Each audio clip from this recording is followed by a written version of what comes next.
Okay, so maybe if I could just get a confirmation vocally from someone that you see the PowerPoint and it's Yes, we there. can see them, Carmen. Awesome. Thank you very much. Okay, so let's go ahead and get started. I want to welcome everyone in attendance today. I hope you're all enjoying the World Beyond Wars Resistance and Regeneration digital virtual conference on resistance and regeneration. So I'll be leading today's session. My name is Carmen, and I'm the community manager at Demilitarize Education. We are located in the UK, but as you can tell from my accent, I'm originally from the United States. So this is really exciting for me to be a part of this amazing event. So unfortunately, Phill, who is going to be speaking for World Beyond War, is not able to make it virtually in person today because he's traveling for work. But he has provided some amazing speaking parts via video. So basically, the format of today's session is going to start with Phil's introduction video. Then I will speak about Demilitarized Education, the organization and the work that we're doing, followed by Phil's speaking recording on World Beyond War's Peace, Education, and Impact, Action Impact program. This is in support of the peace, education, and regeneration work that this amazing event is promoting. So followed by a Q&A and discussion portion where I really want you to use the chat feature. You can chat to everyone or you can chat to individuals also in attendance. I also really want you to use the reaction buttons and just interact throughout the presentation. So without further ado, here is Phill with the introduction.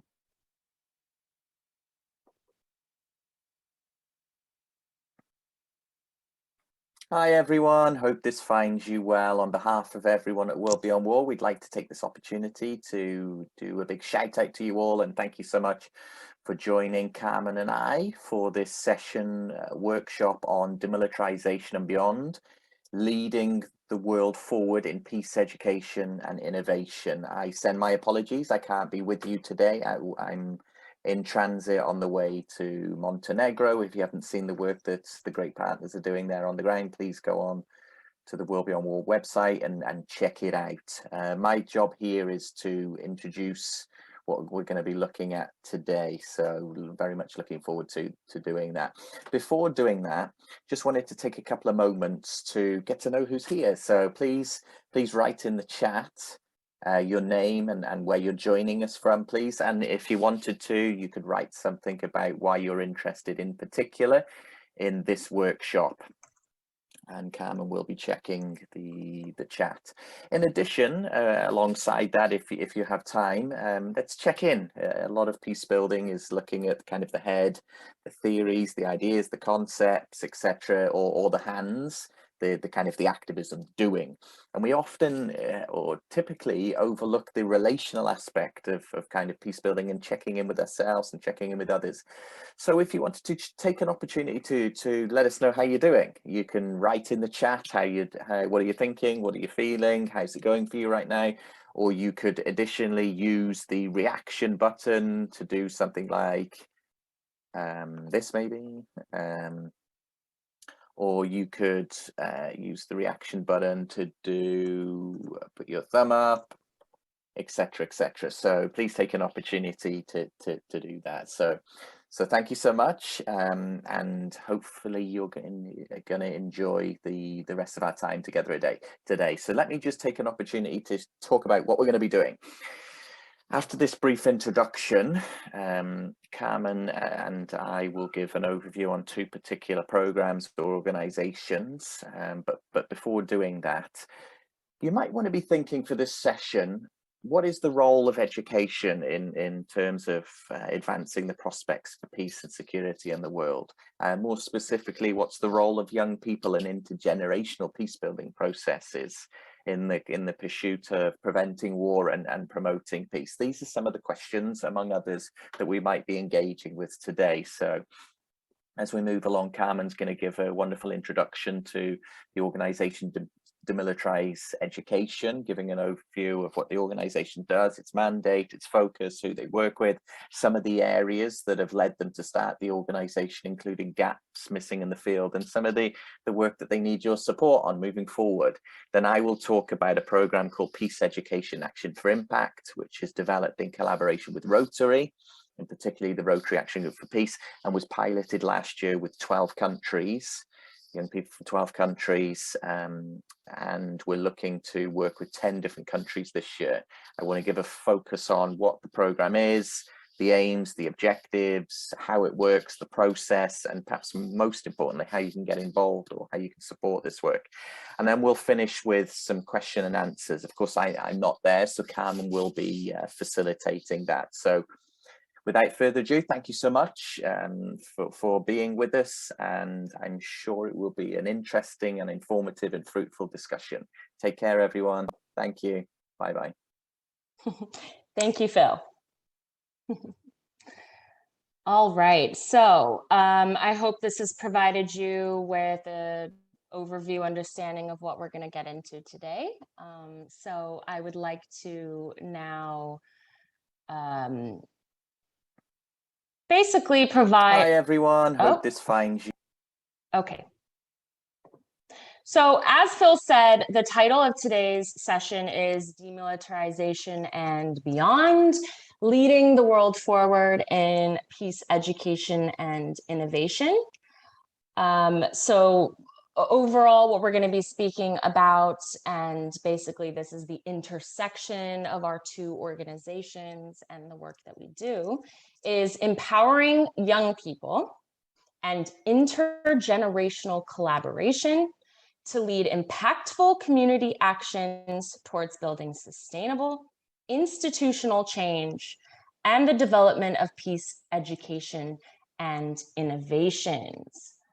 So I'll be speaking on behalf of Demilitarized Education, and Phill will be speaking for World Beyond War. So like Phill said, please use the chat feature. I see some of you have already done this, so thank you for introducing yourselves. Also, feel free to write any comments, feedbacks, or questions in the chat box at any time. Although Phil's not here, he's more than happy to respond to these questions after as follow-up, and you can also reach out to him directly. I've provided his email here. I've also provided my email, so feel free to reach out at any time, and especially if you want to get involved. I'll also provide these details at the end of the session as well.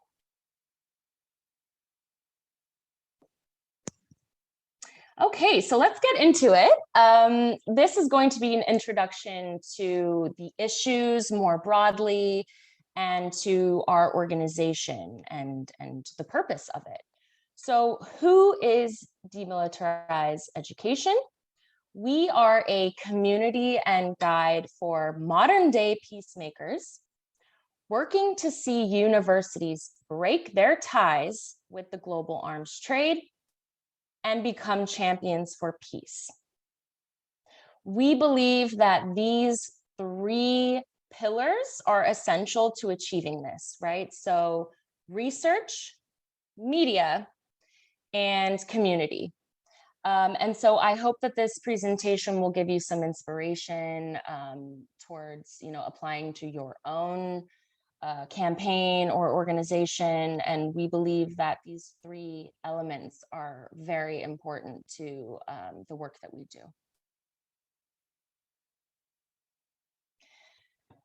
So how are our universities militarized? Universities used to be there to serve the best interests of students, to provide quality education, to set young people up for success in their futures. But now it's really become more of a business, right? Universities are really focused on their bottom line. They're really focused on making a profit. And they're now being run like complex businesses. So they're under this immense pressure to gain revenue, to survive. And this, along with in the UK, the government, the Department of Education, and the Ministry of Defense, they're all teaming up to promote this military ethos in schools and to encourage these partnerships within our universities. So this means that we can't really have that much faith in our higher education institutions anymore, right? They're sort of compromised. This means that our universities are partnering with more and more arms companies.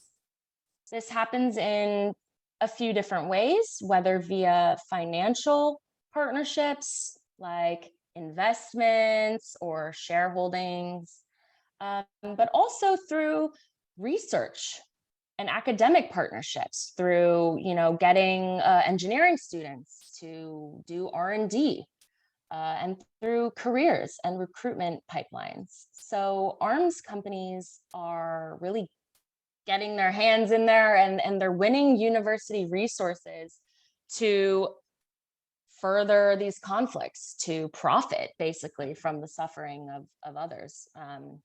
So just to provide a little bit of some context for statistics, Campaign Against the Arms Trade found that between 2001 and 2006, 1,900 military projects were conducted in 26 universities across the UK.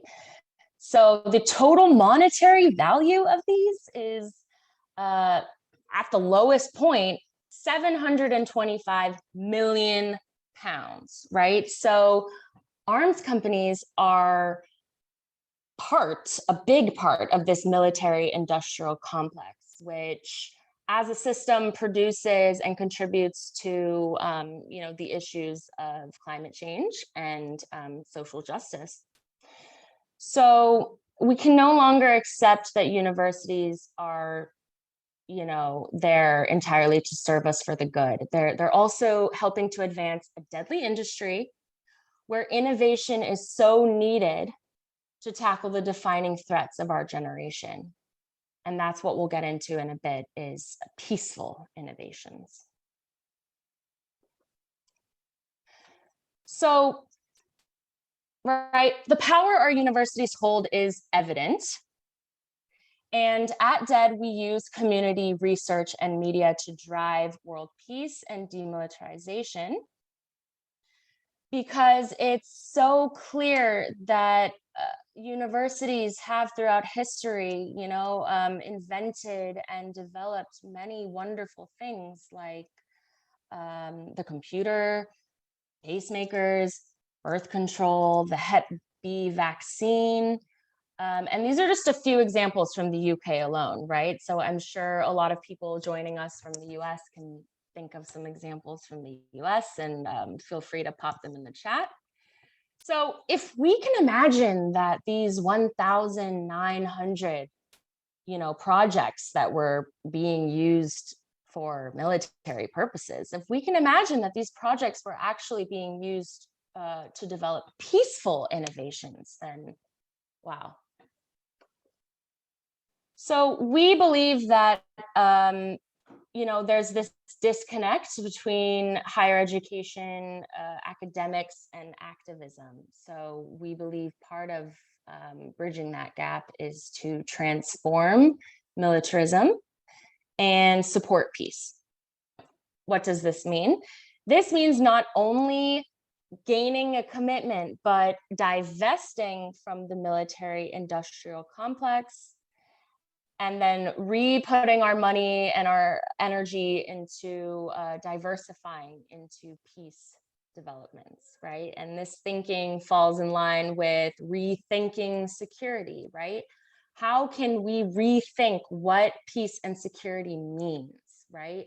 Demilitarization does not just mean committing research and partnerships to national security, but rather moving the focus to these innovative, peaceful solutions and conflict resolution. So broadly, as a strategy, our organization is creating a demilitarization model. And we've also created the world's first university and arms database. So we will create and build up our community of modern day peacemakers, and so that they can populate this database and ask universities to commit. We'll then use media to make these topics more accessible to a wider audience.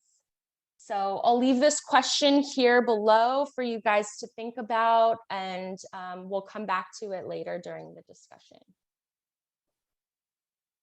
So more specifically, our demilitarized education model is the process of not just gaining signatures to our treaty, but working with universities and their leaders to plan that agreement and hold them accountable, right? Ensure that they're not just talking the talk, but they're walking the walk. And we're going to do this over 3 key phases over 3 years. So number 1, engagement. Engage all UK universities with this opportunity of signing the treaty. Number 2, ratification. Get signatures and work with universities to ratify their agreement. And number 3 and beyond, we're going to then implement those changes and make sure that they're actually being made. So more specifically, we're actually launching our engagement phase this September with the start of the academic year.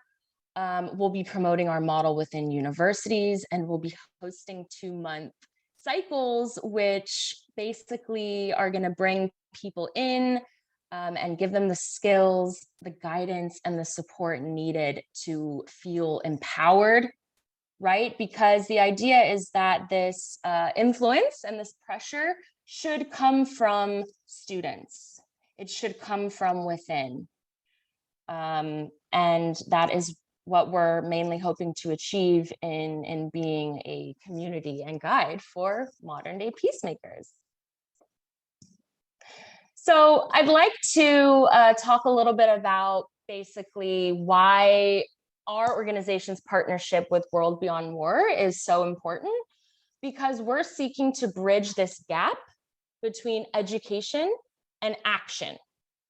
So we want to connect academics and activism to demilitarize higher education.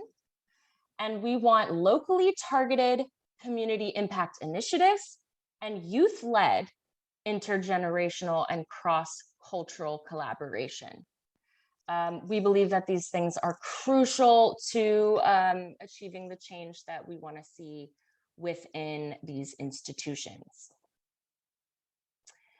So as Phill mentioned in his introduction video, our organization exists because of some of these obstacles and gaps in the field of peace building. We believe that some of these obstacles are the normalization of the idea that war is the best solution to conflict resolution. It's perpetuating these ideas, and then thus strengthening these ties that universities have with arms companies. And this is especially evident in security studies programs. I've actually spoken with a lot of academics about this. They say that there's a lot of talk about defense, weapons, military intervention, all these things that they're saying are the best, solutions. And there's no exploration of peace as a viable option, as the solution to these problems. So it really is worrying to think about these things as really contributing to this, war machine that just keeps chugging on. I also want to mention the importance of being innovative, having innovative thinking, right? We're living in modern times. You can't use old-fashioned way of thinking or tactics to work towards the future. We need to be innovative. We need to include other people. We need to include other groups. We need to build solidarity. And most importantly, we need to feel supported. So we believe that we're becoming a central platform for peace because we want to encourage building momentum with other groups, collaboration, sharing resources, and sharing knowledge. So for time's sake, I'm not going to read out this slide, but I wanted to include this here because I think that this is a great way to simply define your strategy and communicate it to others. And it makes it kind of fun. So you have the call to action, you have the context, and then you can sort of visualize who the key stakeholder is in driving this forward, and then who the bad guy is, you know, who you're trying to target and convince. So I'll leave this up for a moment, just, you know, for those to read it on their own and gain inspiration for your own initiatives.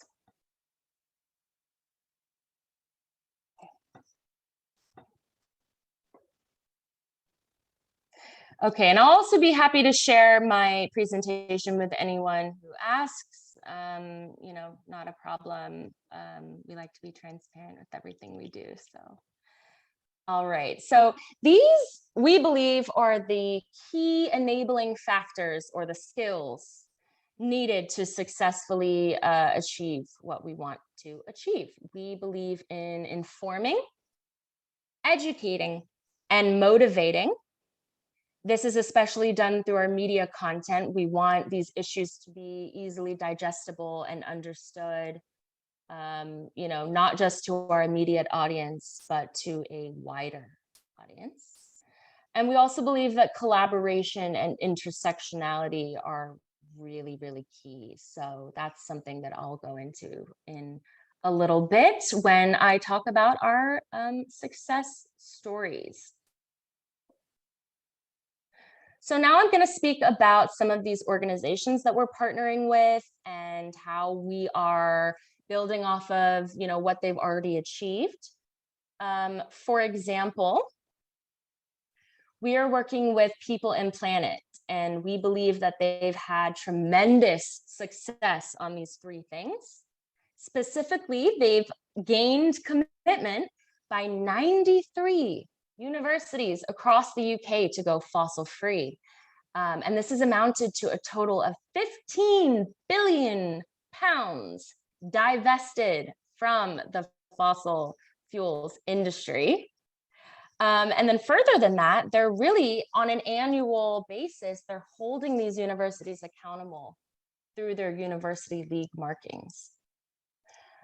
But, you know, with that, there's still this contradiction between what they're saying and what they're doing, because, for example, the University of Manchester says that they're going to screen out fossil fuels, but our database shows that they're still investing in arms companies upwards of £5 million to companies like Elbit, Caterpillar, and BAE, right? And this is just the tip of the iceberg.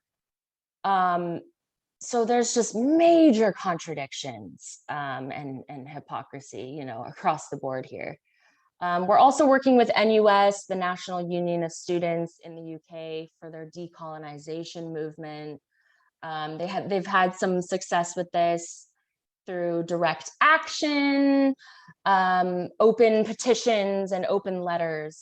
So again, with that public, you know, accountability. And they've gained commitment from 40 student unions across the UK to divest from companies that are complicit in, you know, institutional racism and colonialist practices. So we truly believe that learning from other successful movements is a key part of learning, you know, and developing. So I'm going to leave this question here also for you to have a think, and feel free to jot down your notes, you know, if you want to talk about them in the discussion. So basically, demilitarization is not impossible. Yes, it's hard, but we have seen some small successes thus far, and we are going to keep the good fight on. So I want to just leave these here for anyone who wants to get involved directly with our organization. You can register on our website for access to our Peacemaker space. This is going to be where our members are going to be able to track their actions, track their FOI, and research, you know, send outs, and we're really hoping for it to be a truly collaborative experience for everyone. So you can also view our database and begin contributing by signing on to our upcoming engagement cycles. That's going to be those meetups that teach you the skills and guide you and hopefully make you feel supported and motivated to then go off on your own and, you know, support. I'd also like to share this little graphic here. So this is an example of what I mean by bite-sized and easily digestible media materials. We're using this as a call to action.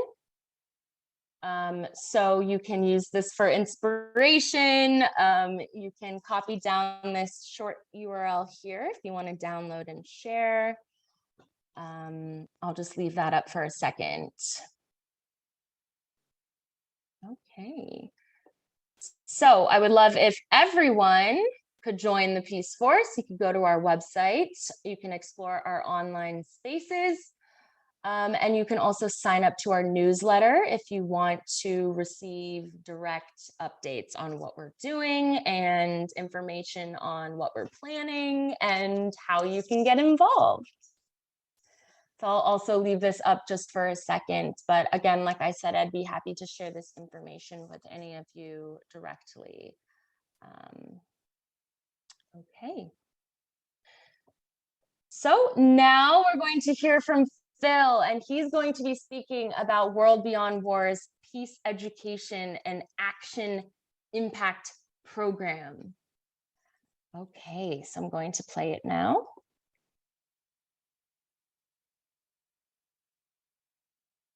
Just wait for it to load 1 second.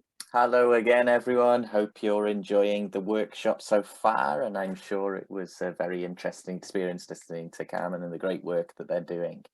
My focus now will turn to another program called Peace Education and Action for Impact. Before doing that, you might want to think about a couple of questions. For example, what is the role of education in helping to educate new generations of war abolishers and peace builders? What does intergenerational and cross-cultural peace building look like at a digital time in the era of COVID, for example, as well? These are some of the questions which will become further explored in my particular presentation, as well as what is the role of young people in peace building. In particular, I want to talk about a new program called Peace Education and Action for Impact. I will touch on what it is, why it's important, and probably the most important thing, how to get involved. At the core of Peace Education and Action for Impact is this argument: equipping young people to promote peace and challenge war is one of the largest, most global and important challenges facing humanity. Let's take a look at the context that we're currently in from a peace building perspective. 16 trillion is spent each year in terms of the economic containment of violence. 180 million people died in wars in the 20th century.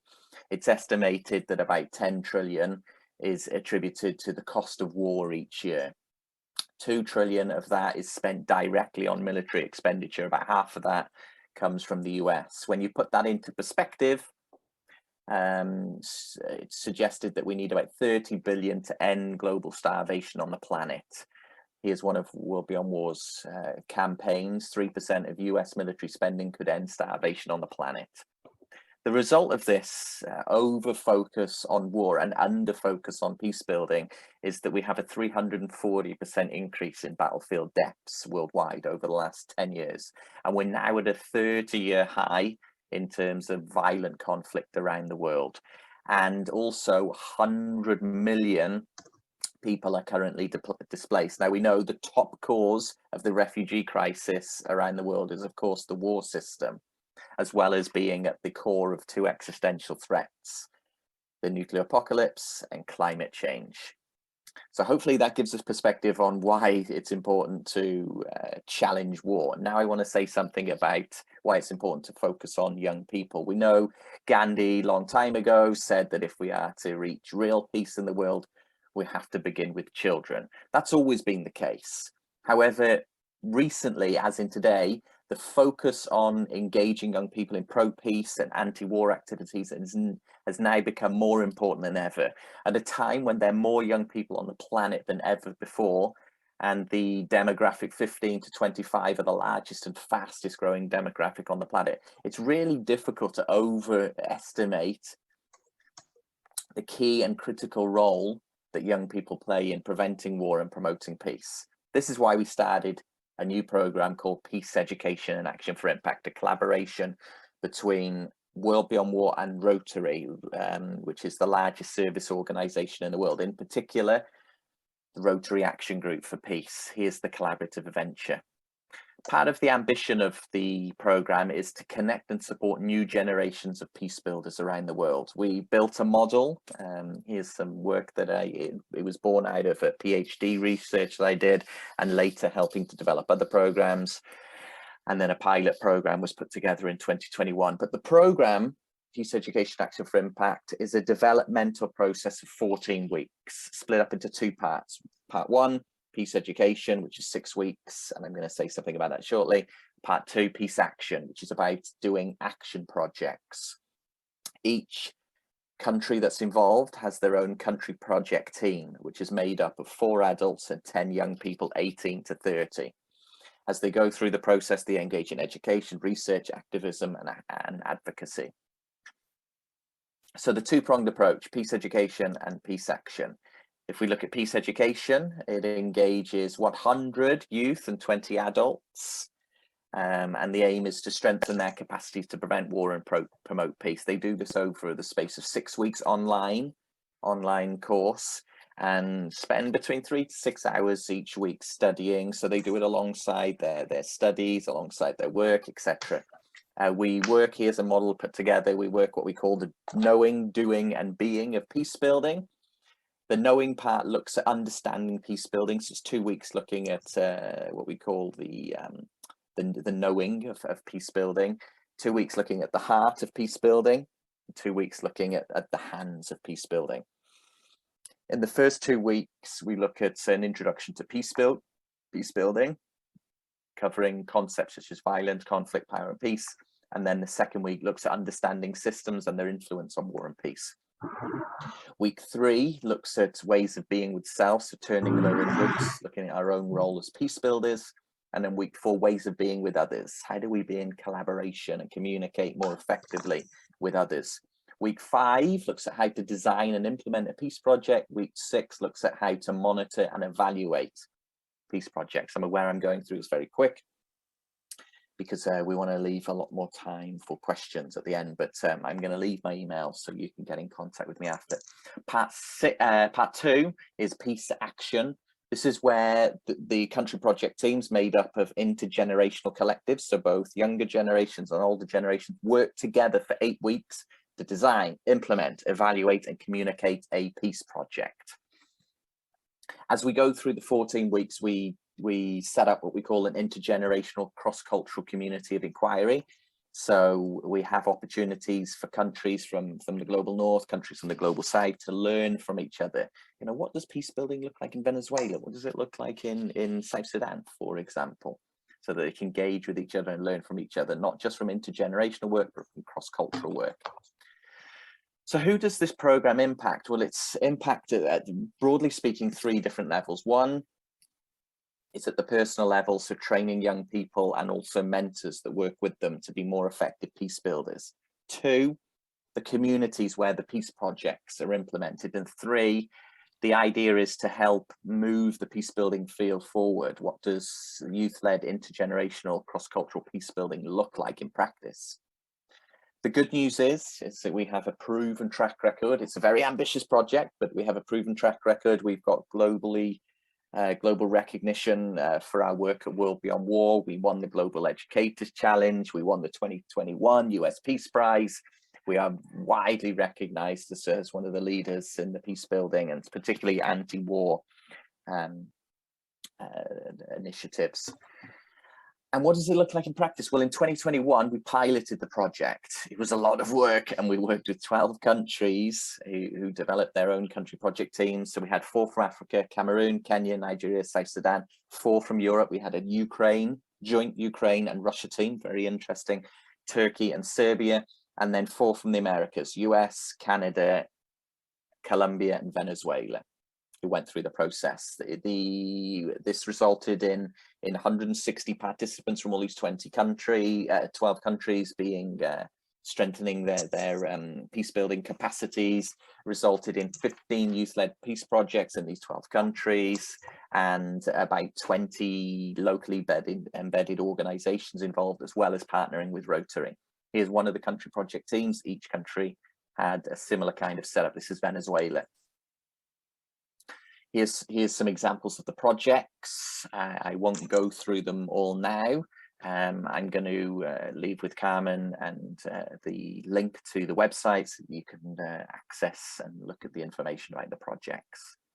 One great project was from the US, who used their creativity to put together their own album based on what they've learned in the program, looking at issues of negative, positive peace, inner peace, outer peace, the war system, etc.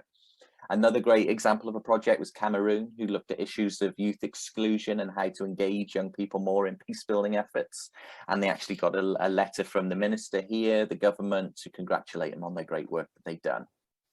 Another great impact was, of course, the personal learning, for both young people going through the program, and here they are with their certificates. You've got young people from Nigeria, Cameroon, Colombia, Venezuela. And here on the left-hand side was one of our mentors for the Venezuela and Cameroon team, talking about her experiences of how it was a wonderful learning experience for her. Here we are at the overall celebration at the end. Participants from all the 12 countries, the young people had chance to present their projects to the public. What a great experience. So please, if you've got any questions, please get in touch with me. If you have any questions, here's my email address about the program. Now, of course, the most important thing is, well, how do I participate? The good news is that it was always developed. I was always thinking of it as a model to build on, and we are now thinking through another 10 countries will be involved this year. Each country will have their own country project teams. So far, we're in conversations with people such as Iraq, Pakistan, India, Haiti, Ethiopia, South Africa, Bosnia, Wales, England, US, among others that are interested, Egypt, that are interested in collaborating. You can help by either thinking that, oh, Phill, I think we could put together our own country project team, or the way in which we make this program available to others is by people providing scholarships to the young people to go through the program. So there we go, nice and short and sweet. Thank you so much for listening. And Carmen will be managing the questions now. So thank you so much, everyone. Enjoy the rest of the wonderful workshop as well as the wonderful conference. And thank you so much for being here. And thank you so much for your support. Take care, everyone. Bye-bye. Phill is he's just great. Okay, so I've seen some of you have asked a few questions, so I'm just going to quickly scroll and see if I can't go next. Okay, so I've seen Nancy asked, what is Rotary? I do believe that Rotary clubs are pretty common in the US, but Rotary is a civil society organization, and part of the work that they do is support peace. So Phill is a Rotary Peace Fellow, and so he works very closely with them also on this Peace Education and Action Initiative program. Could I have the slides? Yes, you can, of course. I'll also be sending the slides to you as well, Linda, and anyone else who wants the slides, please feel free. Yep, so Michael, if you want to unmute yourself, I would love to hear your comments. 1 second, Michael. I'm going to find you on here and give you the ability to do that. Okay, very good. I also have a question from Senior Rose Therese Nolta, who asked, does this information include various other universities in other countries? So I'll just quickly answer that. Our organization right now is focusing on UK universities. There's about 155 universities in the UK. It's a lot less than in the US, so that's where we'll be starting. But, you know, we're looking to expand obviously beyond that. So, Michael? Yes, hi, thank you, Carmen and Phill. Just wanted a couple comments about both presentations. One, I'm an old man, so I know this militarization of universities has been going on for a long time. And in the 60s and the 70s, I was involved in protests against the ROTC programs on campus. And you were talking about students being involved. And of course, in those times, students were highly involved in the United States. And, you know, we occupied the Reserve Officer Training Building at the University of Michigan. And lots of things were done there that I can't discuss. But also during that time, the Faculty Senate at the University of Michigan appointed me to a classified research committee to oversee classified Defense Department research at the University of Michigan. And turned out I was the only person in the room on the committee who was not a military, being paid by the military on one of their research projects. So I quickly found out that we were producing weapon systems at the University of Michigan that I could directly tie to what we were hearing about in the war in Vietnam. You know, weapons were developed at the university. So I went to the Faculty Senate and made them aware of it, and the university became more aware of what was actually going down and was able to close down some of these projects because students and faculty joined together in protesting. And the other thing I want to say is, you mentioned the military research, but also the reserve officer training that goes on. I'm a professor at the University of South Florida, and we've got the Army is there with a building, the Air Force, the Navy, maybe others, and there's soldier boys and women, I suppose, marching around campus all the time with pretend guns. And, you know, literally the campus looks militarized. And the thing I wanted to say about Phil's presentation is that there's an organization here. I know World Beyond War, of course, won the 2021 US Peace Prize. And there's another kind of related organization to your presentation called NOMI. It's the National Network Opposing the Militarization of Youth. And they're one of the nominees for the 2022 US Peace Prize. So that announcement will be made later in the year, but that organization, NOMI, is directly related to what you're doing, but not in the universities, more in the middle schools and high schools, where recruitment is now occurring And now, of course, they're encouraging students to leave without graduating high school to join the military. And the schools actually let the recruiters in to convince the students to do that. So yeah. Oh, wow, Michael. Comments. Yeah, I mean, it is unfortunate that was the case, but it's great to hear like that you have direct experience with seeing that. Yeah, but it's going on now, I guess, is what I'm saying too. Back in the 60s and 70s, and it all continues. And my university now is still doing Defense Department research. Yes, yeah. So these ties between universities and arms companies, or the Ministry of Defense or the Department of Defense, it happens, like you said, in some other ways. Just the presence of them on campus, sometimes hosting expo fairs, recruiting. Sometimes arms companies will also donate money to, build this building, or they'll rent out a space. So yeah, it really, really does run deep, and it happens not just in these, investment ways, but also in more tangible, like visible ways as well. And actually, this point about the militarization of police is a really good point to bring up, because that's, I guess, a key difference between the US and the UK is that, with the US, there's, militarized police walking around with weapons supplied by the military. So, yeah, thank you for that point, Michael. Could you put this organization in the chat as well? So if you could just share the name of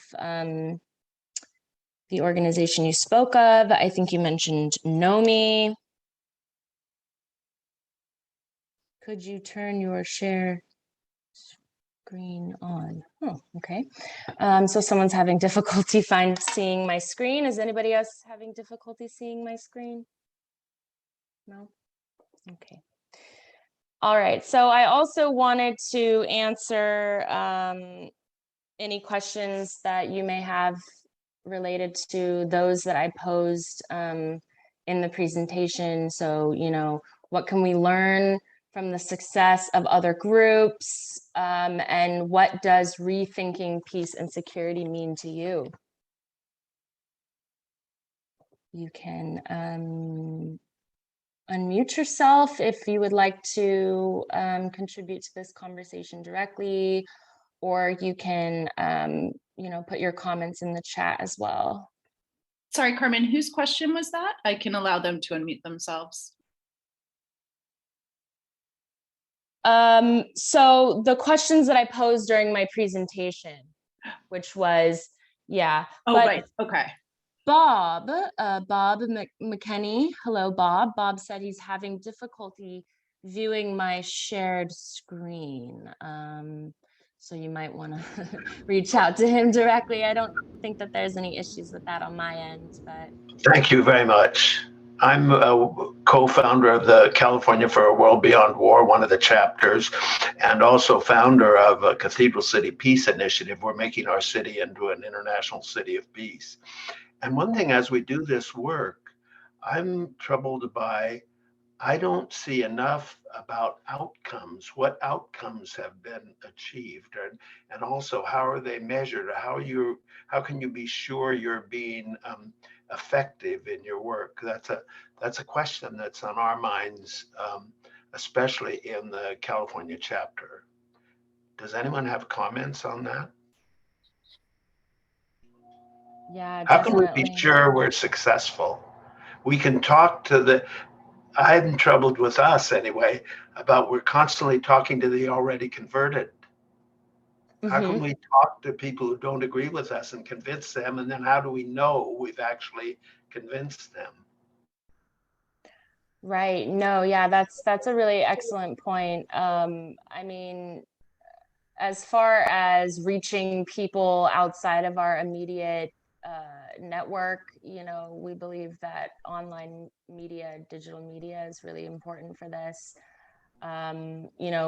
Whether a person is fully committed to like working towards these issues, or whether they're just sort of browsing, you know, you might be able to sort of pique their interest and, you know, target them with really simple, simplifying the issues, right? Because I've found that it's overwhelming to try and understand these issues as a whole, and there's all these books and academic papers, and you know that's great and all, but for the average everyday person, it's hard to understand that. So yeah, I would just I guess in your sense try to simplify what it is you're trying to do. You know, what we do is we use theory of change, so we can try to understand how the inputs and outputs, right, are activities, and then we try to come up with some really achievable outcomes, and then that will in turn help us understand the overall impact we're trying to achieve. That's just, I mean, one of the many ways that you could try to sort of map out outcomes. Does anyone have any advice for Bob? If you do want to speak, you can raise your hand. I have to actually do a setting to allow you to unmute yourself. Yeah, so you can either raise your hand with the reaction or physically raise your hand.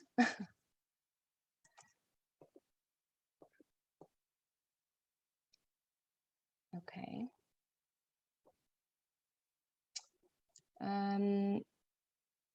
All right, so I see Rose Therese Nolta, are there education programs that involve, I guess, tackling the issues of militarization of police, the border, and the Pentagon budget here in the US? So that would be more Phil's expertise to answer on. But World Beyond War is doing work that does have to do, especially with the militarization of police. For example, World Beyond War's executive director has done some pretty amazing work with this. Does anyone working within the sphere of okay. Hello, Michael. The organization I mentioned is the National Network Opposing the Militarization of Youth. Right. So again, we're seeing this really like youth focused approach. I know World Beyond War is, like Phill mentioned, trying to bridge that gap between peace education and action. So this goes along with the idea of making sure that people are not only informed and educated, but also motivated to then take action and initiatives. My concern now is the whole militarization of culture with guns and weapons. Yes, that is also a very big concern of ours as well. Bob, the beauty of my college programs is that they are part of the curriculum, so all students are required to be there. Oh, okay, that's really great. Yeah, so it's again this idea of integrating innovative, peaceful solutions into our educational programs. I think including it in curriculum is just amazing, but there's not a lot of you know, expertise in this area, unfortunately. I think we need to bring on some more academics, some more teachers. World Beyond War has many educational programs. Exactly. I'm actually going to be facilitating one of their courses next week along with Yuri. Hello, Yuri. Okay, so does anyone have any comments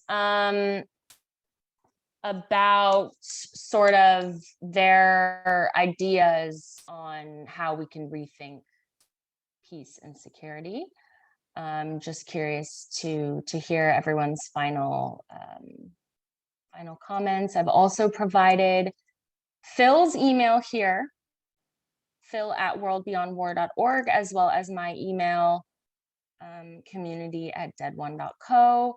And Phill wanted me to go ahead and share the peace education and action impact link here for you to explore this program a bit further.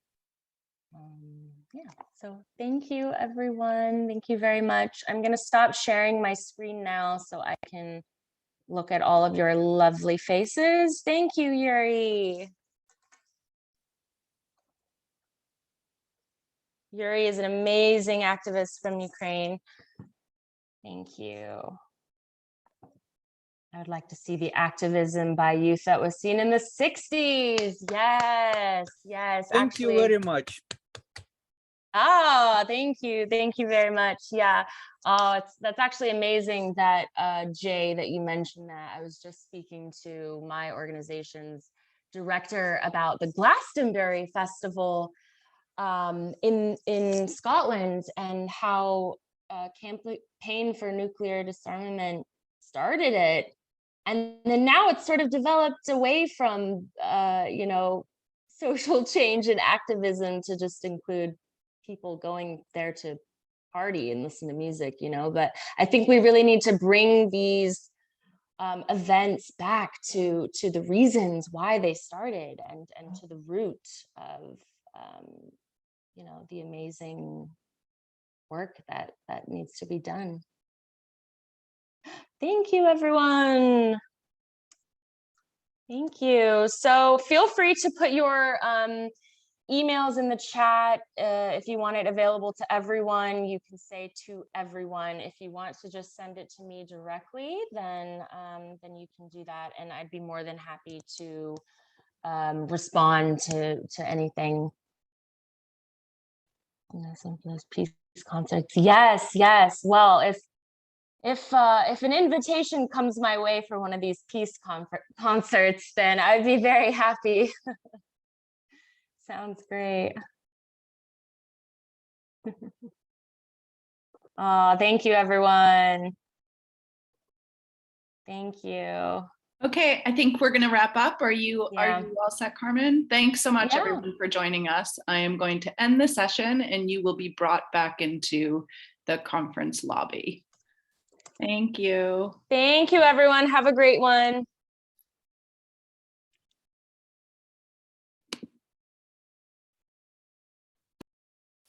Yes, peace. Yes, Jean, peace. My August Zoom concert. Ooh. Love this. Love this. War is a racket. Yes. Yes, Tom. I think you'll have to unmute yourself. I'm going to ask you to unmute. I get grants from the union to do educational programs, and I tailor them for what the colleges want. It can be environment, it can be the media, it can be international events, and I have my own concert series. And this month the concert is based in the environment. Next month the title is War is a Racket. And like John, who just made that comment, is I played for him up in Burlington when we were trying to stop the F-35s from coming into the airport there. And Wow. And there's other people in this conference that have heard my shows, but it's something for people to think about. And the union has matching grants, and I use those regularly to do college and even some high school programs, but mostly it's college. And these are incorporated into the curriculum, so the students are required to be there. And I get ROTC students, I get the whole continuum of people in there. And these are, I'm only traveling like in the New England Northeast area, because I can't at the moment travel very much. But so I'm doing these Zoom concerts, and they're well attended.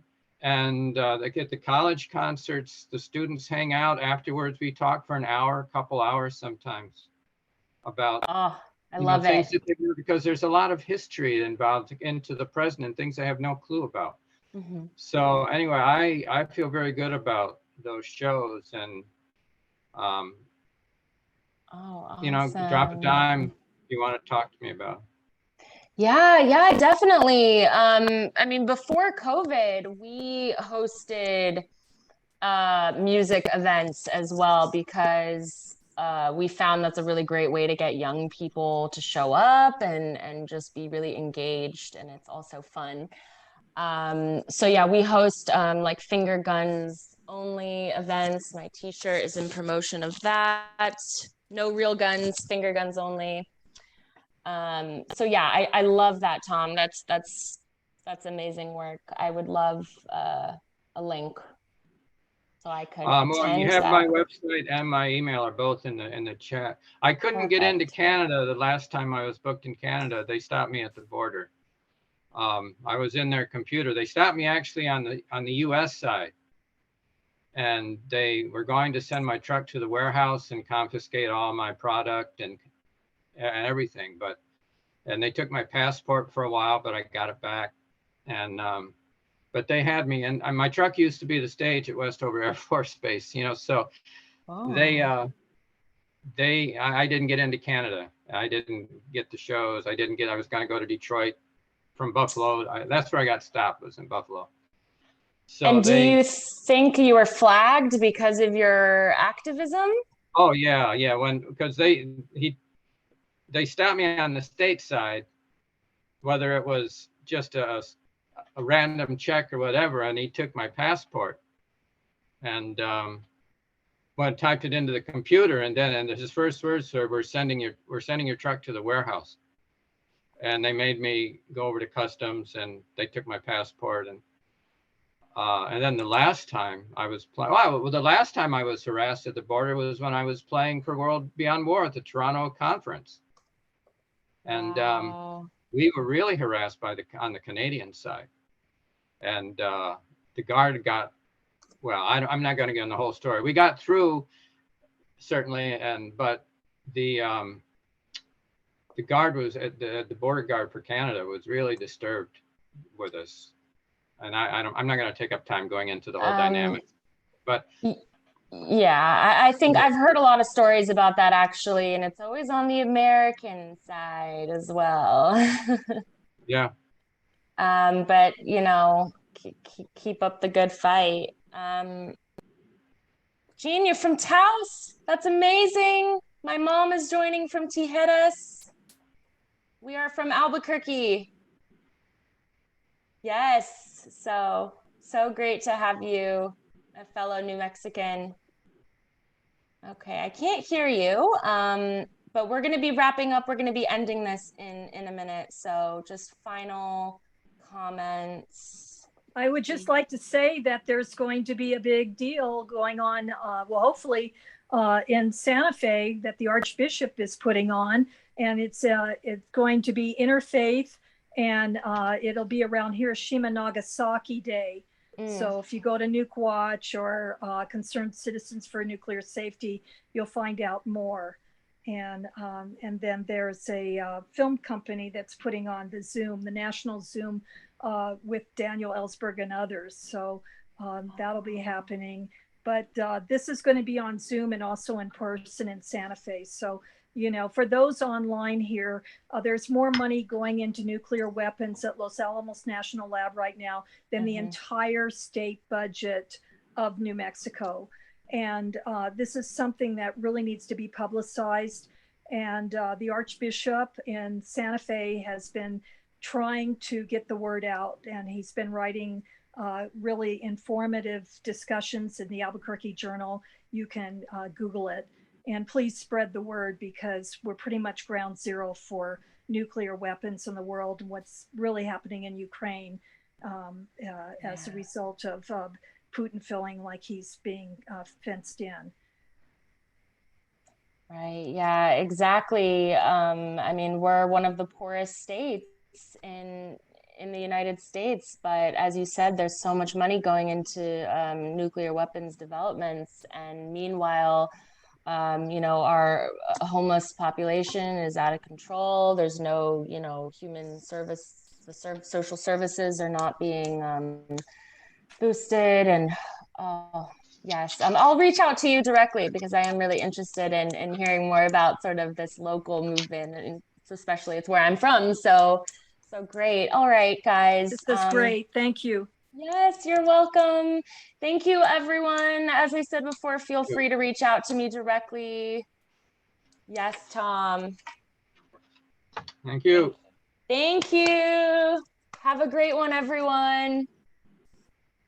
Thank you. Peace and love.